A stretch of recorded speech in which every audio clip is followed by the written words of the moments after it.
So the question is, a particle of charge minus q and mass small m moves in a circle of radius r around an infinitely long line charge of linear density plus lambda, then time period will be given as।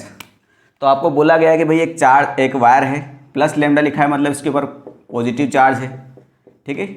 इसके चारों तरफ एक negative charge जो है वो radius are में घूम रहा है। तो भैया यहाँ से यहाँ तक की डिस्टेंस आर है और ये एक चार्ज पार्टिकल है जिसका चार्ज माइनस क्यू है और मास स्मॉल एम है, वो इस सर्कल में क्या कर रहा है, ऐसे घूम रहा है वायर के चारों तरफ।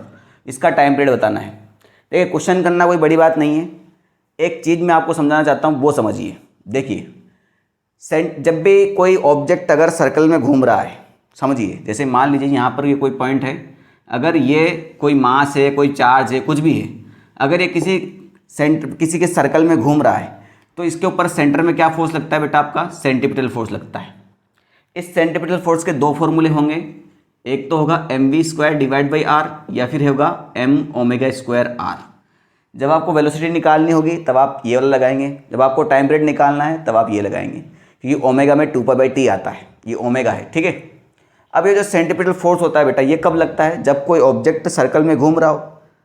और जब कोई ऑब्जेक्ट सर्कल में घूम रहा है सेंटर के अलोंग, तो वो सर्कल में क्यों घूम रहा है, क्योंकि उसके ऊपर कोई दूसरा फोर्स लग रहा है। ये सेंटीपिटल फोर्स जो है किसी दूसरे फोर्स के थ्रू प्रोवाइड कराया जाता है, अपने आप नहीं आता। जैसे मान लीजिए अगर ये सन है और ये अर्थ है, अर्थ जो है सन की चारों तरफ घूम रही है, तो भैया ये अर्थ सन के चारों तरफ घूम रही है तो इस पर सेंटीपिटल फोर्स लग रहा होगा। मगर ये सेंटीपिटल फोर्स क्यों लग रहा है, क्योंकि ग्रेविटेशन फोर्स की वजह से है। ये क्यों घूम रही है इसके चारों तरफ, क्योंकि ग्रेविटेशन फोर्स से ये घूम रही है। इसके बाद सेंटीपिटल फोर्स आएगा, पहले कौन आया, ग्रेविटेशन फोर्स। तो ग्रेविटेशन फोर्स ने प्रोवाइड कराया सेंटीपिटल फोर्स को।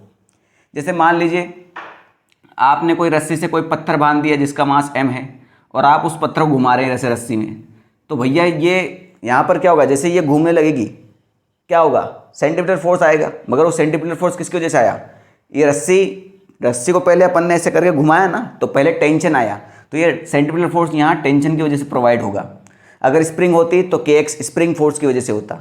यहाँ पर आप क्या लिखते हैं, यहाँ पर आप इसका क्या लिखेंगे, टाइम पीरियड निकालना हुआ तो Gm⍵ divide by r² is equal to m⍵² r। अगर वेलोसिटी निकालना है अर्थ की तो mv² डिवाइड बाई r लिखेंगे। बात समझ में आई। यहाँ पर करना है तो t is equal to m⍵² r, ये स्प्रिंग है तो kx is equal to m⍵² r। बात समझ में आ गई। अब यहाँ पर आ जाइए, यानी जो भैया ये अगर ये घूम रहा है तो भी सी बात है, इस पर सेंटीपिटल फोर्स लगेगा, यानी हमको निकालना है टाइम पीरियड, तो हम उस फोर्स को m⍵² r लिखेंगे। अब ये जो सेंटीपिटल फोर्स है ये किसी दूसरे फोर्स के थ्रू प्रोवाइडेड है। अब बात चल रही है हमारी इलेक्ट्रोस्टैटिक की, यानी इलेक्ट्रोस्टैटिक में आपके दो प्रकार के फोर्स हैं, एक तो है kq1 q2 divide by r²। ये कब लगेगा, जब दो चार्ज होंगे। यहाँ पर दो चार्ज नहीं है बेटा, यहाँ तो भैया प्लस लेमडा दिया हुआ है। अगर वायर के ऊपर चार्ज दिया होता तो हम बस फटाफट kq1 q2 by r² is equal to m² करके निकाल देते, मगर यहाँ पर ये सीन नहीं होगा। तो दूसरा फोर्स क्या है इलेक्ट्रोस्टैटिक में, F is equal to QE। अगर कोई चार्ज इलेक्ट्रिक फील्ड, किसी के इलेक्ट्रिक फील्ड के अंदर है तो उस पर फोर्स लगेगा, तो भैया ये वायर के इलेक्ट्रिक फील्ड के अंदर होगा तभी तो घूम रहा है। अब वायर के थ्रू यहाँ पर r डिस्टेंस दूर इलेक्ट्रिक फील्ड का फॉर्मूला क्या होता है, लैम्डा डिवाइड बाई 2πε0 r। मगर आपके ऑप्शन में k दिया हुआ है तो यहाँ क्या लगाएंगे आप, 2k lambda divide by r, ठीक है। तो इस पर फोर्स क्या लग रहा होगा, QE, और इलेक्ट्रिक फील्ड कितना होता है वायर की वजह से, 2k lambda divide by r, और ये हो जाएगा m⍵² r के बराबर। बस हो गया क्वेश्चन। आपको ये चीज़ समझानी थी मुझे। अब अगली बार अगर कोई इन दोनों में से या तीनों में से कोई चीज़ आएगी तो आप कर देंगे आराम से। तो हमें तो बस ω² को अलग करना है, तो ये हो जाएगा बेटा 2q lambda divide by mr²। Omega हो जाएगा इस पूरे का रूट, तो यही कर देते हैं अपन, ओमेगा हो जाएगा इस पूरे का रूट, और ओमेगा की जगह लिखते हैं हम 2π/t, तो 2π/t हो जाएगा root 2q lambda divide by mr²। तो r² जो है रूट से बाहर आ जाएगा, वो कर लेते हैं। तो टाइम पीरियड निकालना है तो बेटा टाइम पीरियड यहाँ गया, ये पूरा सेक्शन यहाँ आया, नीचे आएगा तो उसको हम उल्टा कर देंगे बाद में। चलो एक और स्टॉप लिख देते हैं, तो r तो निकाल देता हूँ मैं, चलो बाद में निकाल देंगे यार।